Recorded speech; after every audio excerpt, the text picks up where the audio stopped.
زي ما شفتي وسمعتي صوت القرمشة في أسهل وأوفر بانيه وبأقل تكاليف، وكمان طبقة الفيجيتار مش هتفك من الفراخ تاني. والأغرب من كل ده انه من غير بيض خالص. تعالي هندخل على المقادير والطريقة. السر في مكون واحد بس هقولك بالظبط، بس قبل ما نبتدي تصلي على النبي وتحطي اللايك الجامد بتاعك عشان الفيديو بتاعنا يترفع. عندي هنا مكوناتي: معلقتين صلصة طماطم، لو مش عندك ممكن تحطي صلصة المعلبة او كيس صلصة اللي تقريبا ب1.50 جنيه ممكن تحطيه وتستكفي بيه. وكمان هحط بصلاية صغيرة مفرومة كويس جدا في الكبة، ما تبقاش فيها قطع، وتتأكدي من حاجة زي كده.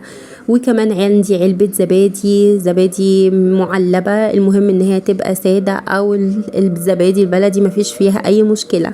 وكمان هتحطي معلقة او معلقتين من هريسة الشطة اللي موجودة في كل فليزر في بيوتنا. وكمان هتحطي معلقة توم، ومش هينفع تستكفي بالثوم البودر، لازم تحطي معلقة توم فريش. وعندي هنا شوية خل ومعلقتين دقيق. دي التتبيلة بتاعتنا. ايوه، طب ندخل بقى على التوابل: شوية بابريكا وكمان شوية فلفل اسمر. التوابل بسيطة جدا ومش بتحتاج توابل كتيرة. والاساسي عندنا طبعا الملح عشان يطعم الحاجة ويطلعها لك مظبوطة جدا ومديها طعم حلو. اضربي بقى كل المقادير اللي احنا قلنا عليها دي مع بعضها بمضرب. المهم ان انت تتأكدي ان هي كله اختلط بكله. طبعا هرسة الشطة عندي كانت شوية متلجة، وكمان التوم استنيته 5 كده على ما احس ان كله فك وكله مع كله. الزبادي بتدي الفراخ طراوة فوق الرهيبة. جربيها، جربي الوصفة دي هتبقى معاكي. بصي، هتحبي البانيه، هو السهل اللي بيقولوا عليه سهل، اسهل اكل بيتعمل، بس انا بالنسبة لي بحس ان هو حاجة صعبة جدا في تتبيلته لان بياخد وقت، وكمان بياخد وقت ومجهود مني. طبعا انا حطيت هنا الفراخ، هو يعتبر بالنسبة لي انا السهل الممتنع. تمام، انا هنا تبلت، حطيت بقى قطع الفراخ بتاعتي، ومش حبيت ان انا اقطعها قطع، انا حباها قوي بالحجم الكبير. يعني يعتبر زي ما جايباها بالظبط من عند اي واحد بتاع فراخ. زي ما حطاها انا ما قطعتهاش نهائي، انا حباها تبقى حجمها كبير. تبلتها كده وبنفس الكيس اللي قلبت بيه غطيتها وحطيتها في التلاجة مش اقل من 2 ساعات. تمام. ابتديت بقى هنا اجيب الفيجيتار بتاعي. ده فيجيتار متخلط بمقرمشات. المقرمشات الصفرة دي انا وريتها لكم قبل كده، بتجيبوها من عند اي عطار. وحطيت نزلت عليها بشوية نشا حلوين كده، قد 2 أو 3 معالق. وطبعا القديم ده كان عندي اصلا متخلط بنشا وشوية دقيق. والباقي الجديد حطيت عليهم طبعا زي نص كوباية كده، فيما يعادل نص كوباية على نص كيلو الفيجيتار. الفيجيتار القديم اللي عندي يعني بما يعادل 1.25 كيلو فيجيتار. حطيت عليه 3 معالق كبار من الدقيق ومعلقتين نشا.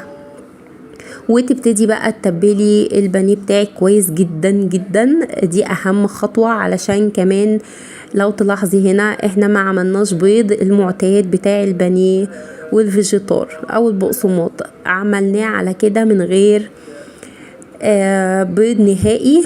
ومش قادرة اقولك الفراخ الفيجيتار هيتماسك جدا جدا جدا في الفراخ، ومش هيفك معاكي ابدا ابدا. بس يعني امشي على التكنيك بتاعي وان شاء الله هتجربي الوصفه. وهوريكم دلوقتي في القلي ما نزلش فيجيتار زي ما متعودين، حتى في لما بنعمل البانيه بالفيجيتار. طبعا انتي لازم تضغطي قطعه الفراخ زي ما انتي شايفه كده، تدخلي فيها الفيجيتار كويس جدا جدا، وتحطيها بقى ترصيها في طبق عريض واسع، عشان كمان تبقى كل قطعة على حدة، ما تبقاش قطعة فوق القطعة التانية او فوق القطعة اللي بعدها. المهم ان تعملي طبقات من البانيه. حطيت هنا بعد ما خلصت اول طبقة حطيت ورقة زبدة، وابتديت اكمل البانيه زي ما انتم شايفين. انا بالنسبة لي يعني حجمه مناسب، اللي حابب يقطعه ويعملوا قطع اصغر من كده على حسب طبعا عدد الافراد وعلى حسب سنهم. يعني ممكن لو اطفال وحاسين ان ممكن الطفل ما ياكلش القطعة دي كلها، فممكن يقلل منها او يقطعها 2 أو 3 على حسب طبعا الرغبة.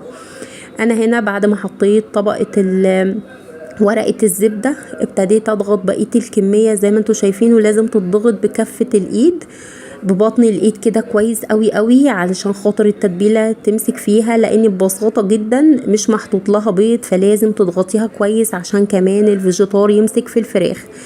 انا هنا حطيت طبقة زبدة تانية، خلصت الكمية كلها وبوريها لكم. بصوا مش قادره اقول لكم يعني ما شاء الله رمت معايا كميه كويسه. انا هنا دول كيلو من البانيه، بتبله بالمره وبحطه في الفريزر، وفي اي وقت بطلعه بعمل منه لما ببقى مستعجله.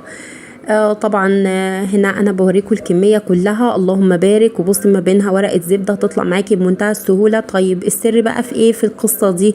عشان التتبيله والفيجيتار ما يطلعش منها وقت القلي، تتحط في التلاجة مش اقل من ساعه، يا في التلاجة يا في الفريزر، تاخد وقتها لو مستعجله عليها.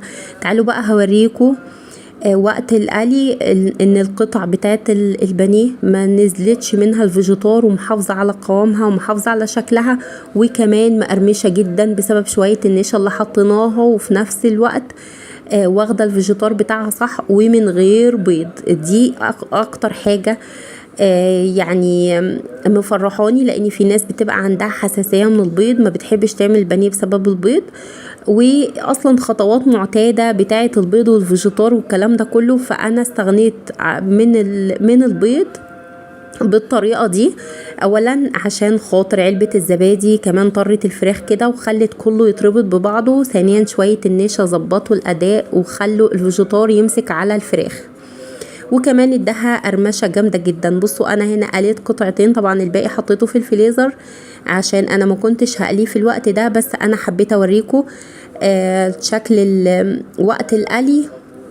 وكمان عايزه اوريكم ان الفيجيتار ما نزلش في الزيت، يعني بصوا حاجه بسيطه جدا اللي هي يعني اي بانيه في الدنيا لما بيتقلي بينزلها سواء معمول ببيض او من غير بيض.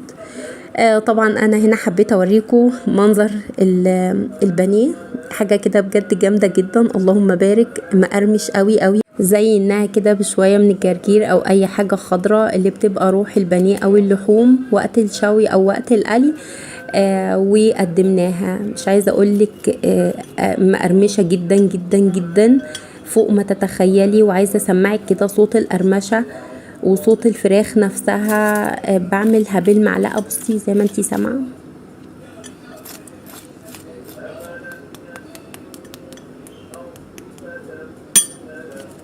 الفيجيتار ماسك جدا في الفراخ ومش عامل من جوه طبقه عازله ما بين الفيجيتار والبانيه.